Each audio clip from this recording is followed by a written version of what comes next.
Bienvenue à la grande édition de Rwanda TV. Tout de suite, les grands titres. 22 bébés gorilles seront baptisés lors de la 21e édition de la cérémonie Kwitizina qui se tiendra à Kinigi le 4 septembre 2026. L'annonce a été faite par la Rwanda Nature Foundation lors d'une conférence de presse. Vous le verrez dans ce journal, l'ancien lieutenant-colonel des phares, Cyprien Kayumba, est définitivement renvoyé devant la cour d'assises de Paris pour y être jugé, notamment pour complicité de génocide et de crimes contre l'humanité. Cela intervient après que le 29 juillet dernier, la Cour de cassation ait rejeté son pourvoi.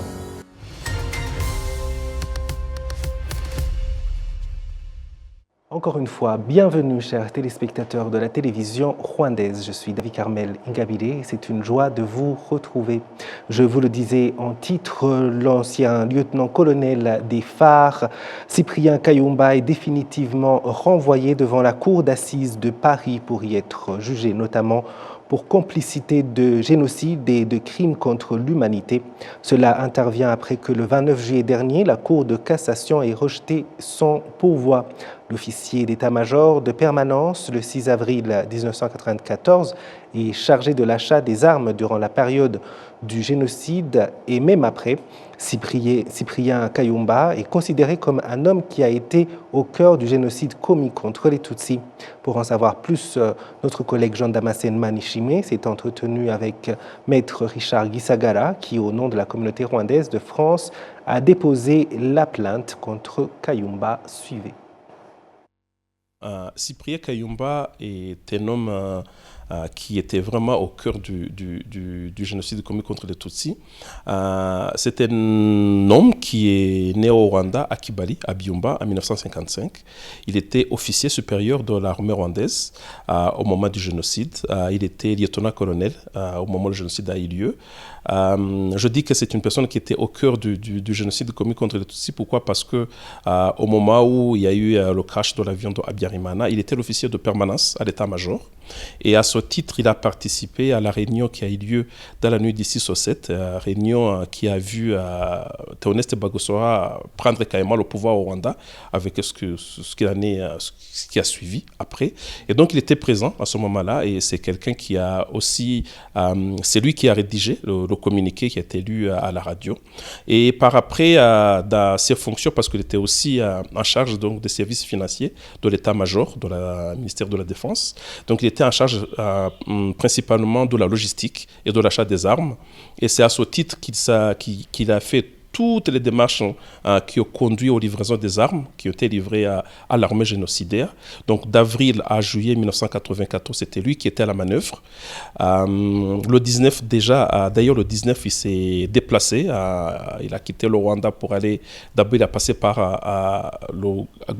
Goma, puis aller au Caire, puis aller en France pour faire toutes les démarches nécessaires avec toutes les sociétés qui devaient les livrer les armes à l'armée génocidaire.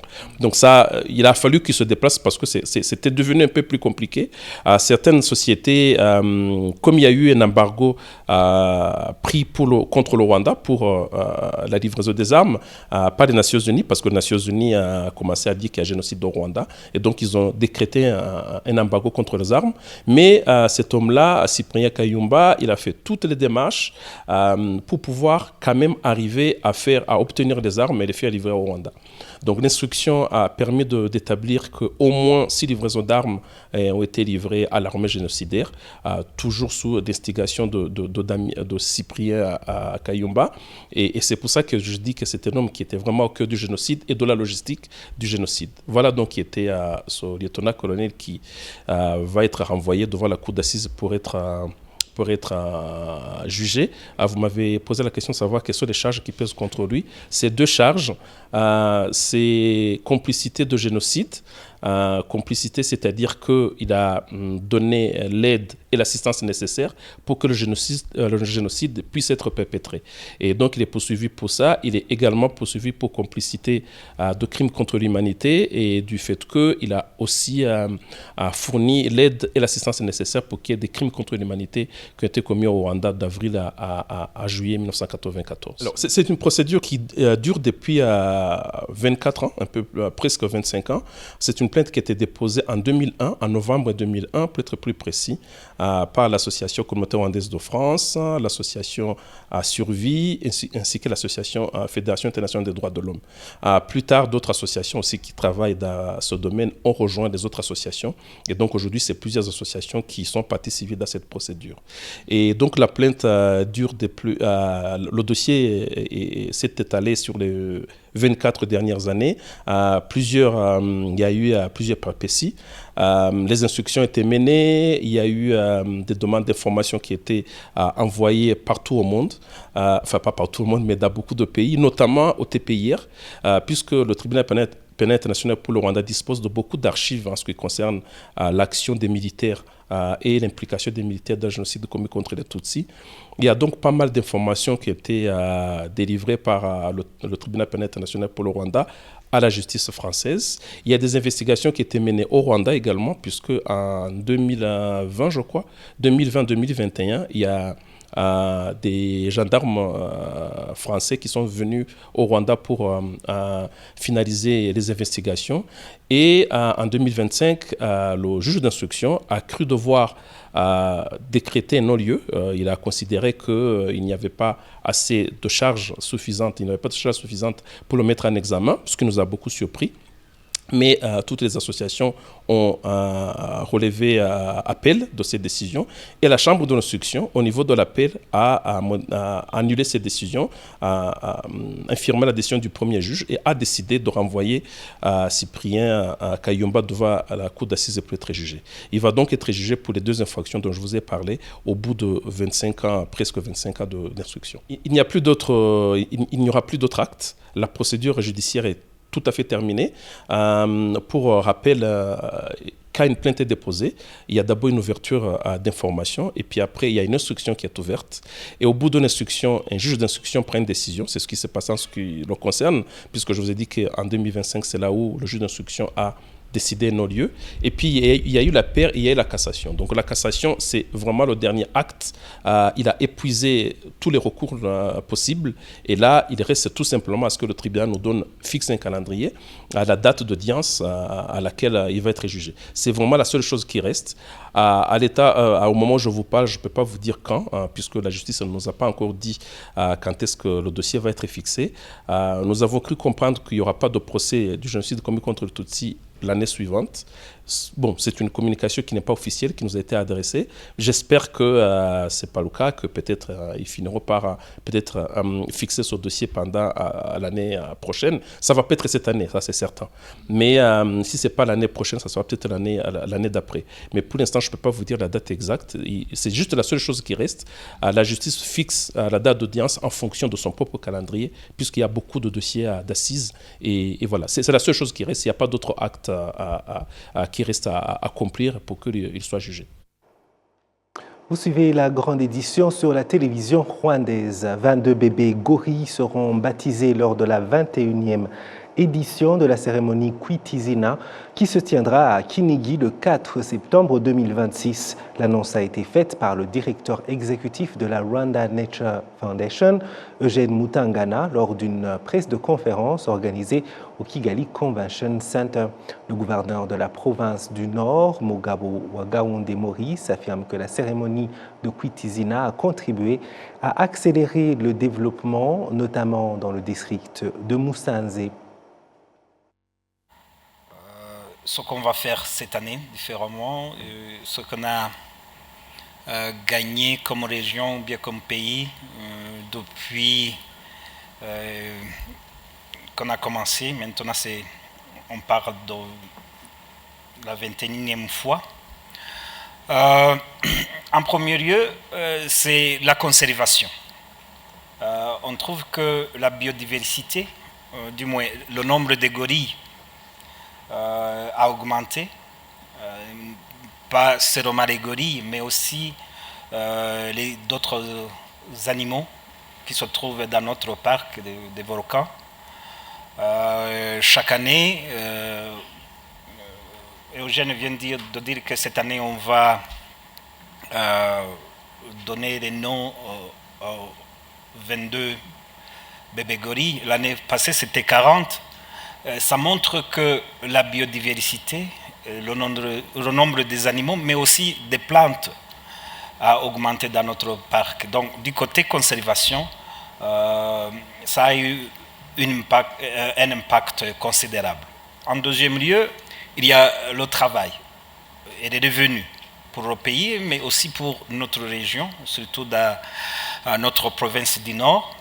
Le nombre de touristes qui viennent chez nous a augmenté et ça crée de l'emploi, mais aussi l'argent qui va directement à la population, mais aussi aux gens qui font du business. Il y a des hôtels, le nombre des hôtels qui ont été construits. Il y a aussi des infrastructures relatives au tourisme qui ont été mises en place. Tout ça, c'est profit qu'on tire de cet événement qu'on organise chaque année. En troisième lieu, je dirais la population. Chaque année, il y a des revenus partagés, surtout dans les secteurs, 12 secteurs qui touchent au parc national. Cette année, on compte plus de 8 milliards de revenus qui vont directement à la population, dans les projets qui aident la population. Il y a des écoles qui sont construites, mais aussi de redistribuer l'électricité. Ça, ce sont tous des bénéfices qu'on tire des revenus ou bien des bénéfices de notre parc. Cette année, en fait, chaque année, on veut faire des choses différemment. Ça commence par la façon dont l'événement est organisé. Chaque année, on améliore, on essaie de nous améliorer. Les gens qui vont venir le 4 septembre à Kinigiri, ils vont voir qu'on a beaucoup changé. Surtout, même le site qu'on utilise s'est préparé différemment. Donc, pour cette année, on espère beaucoup plus de visibilité pour notre région, pour notre parc, pour notre tourisme en général, mais aussi beaucoup plus d'engagement envers la conservation, envers la protection de notre biodiversité. Donc, c'est ça notre objectif principal. Et après, on tire profit de cet événement. Depuis le lancement de la cérémonie de Kwitizina en 2005, 438 bébés gorilles ont déjà reçu un nom. Tandis chaque naissance d'un bébé gorille témoigne du travail quotidien et des efforts considérables déployés par les personnes qui assurent la protection de leur habitat, suivent leur état de santé et veillent à ce que les gorilles de montagne disposent de tout ce dont ils ont besoin pour vivre et se reproduire. La grande édition continue sur Rwanda TV. Des organisations non gouvernementales liées à l'Église catholique ont visité le centre de Mutobo, chargé de la démobilisation et de la réintégration des anciens combattants. Elles se sont engagées à apporter leur soutien aux personnes rapatriées depuis les groupes armés opérant dans les forêts de la République démocratique du Congo. Lors de cette visite, ces organisations ont été informées des besoins de certains rapatriés, notamment en matière de logement pour les familles qui reviennent des forêts congolaises. Après avoir entendu les témoignages d'anciens membres de groupes armés, les représentants de ces organisations ont déclaré avoir été touchés par les conditions de vie de ces personnes et vouloir contribuer à leur réinsertion. Un reportage de Jean-Benoît Michel. Les organisations non gouvernementales liées à l'Église catholique ont été informées des activités du centre de Mutobo en faveur des anciens combattants, notamment ceux issus des FDLR et d'autres groupes armés. Après avoir écouté leurs témoignages, ils se sont engagés à examiner les formes d'aide qu'elles pourraient leur apporter. Marlène Masclin, directrice de la Trocaire au Rwanda, a notamment évoqué un soutien social et éducatif pour faciliter les réintégrations et les prévenir contre l'idéologie du génocide. Pour nous, en tant que Trocaire au Rwanda et les autres organisations avec lesquelles nous travaillons ensemble, nous souhaitons apporter autant d'aide que possible aux personnes qui arrivent ici à Mutobo, afin de les aider à retourner dans leur pays, à réintégrer la société rwandaise, à se remettre de toutes les mauvaises expériences et de mauvaises idées auxquelles ils ont été confrontés, et à leur permettre également de contribuer en tant que citoyens rwandais au développement de ce pays. They can contribute also as proud Rwandan citizens to the development gains of this country. De leur côté, les personnes rapatriées des forêts de la RDC, où elles avaient rejoint des groupes armés, estiment que l'aide qui leur sera apportée devrait avant tout leur permettre de devenir autonomes, avec notamment la mise en disposition de moyens et d'équipements de première nécessité, puisqu'ils arrivent souvent sans rien. Comme nous avons tous vécu dans les forêts, certains d'entre nous y sont même nés. Aujourd'hui, nous n'avons plus de famille, pas de logement, pas de terre et aucun équipement de première nécessité. Nous pensons donc qu'il serait important de nous aider à trouver un endroit où vivre et à obtenir des équipements dont nous avons besoin. La commission chargée de la démobilisation et de la réintégration des anciens combattants estime que ces organisations disposent de plusieurs domaines dans lesquels elles pourraient apporter leur soutien si elles décident de s'engager. Honorable Valérie Nyirahabineza, qui dirige cette commission, a notamment souligné que, outre la recherche de logements pour les rapatriés, l'aide à leur scolarisation devrait également faire partie des priorités. Vous avez constaté que certains ont 17 ans.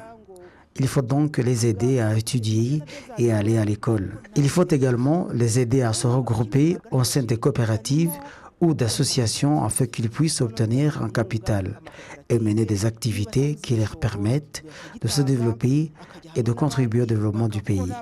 Nous avons également demandé qu'ils bénéficient d'un logement afin qu'ils aient un endroit où vivre, d'autant plus que beaucoup d'entre eux sont nés en RDC. C'est d'où la commission chargée de la démobilisation et de la réintégration des anciens combattants, ces organisations non gouvernementales. Ces organisations non gouvernementales ont jusqu'à présent visité le centre de Mutobo. Parmi elles, 9 ont déjà commencé à apporter une aide aux personnes rapatriées des forêts de la RDC après avoir quitté les groupes armés.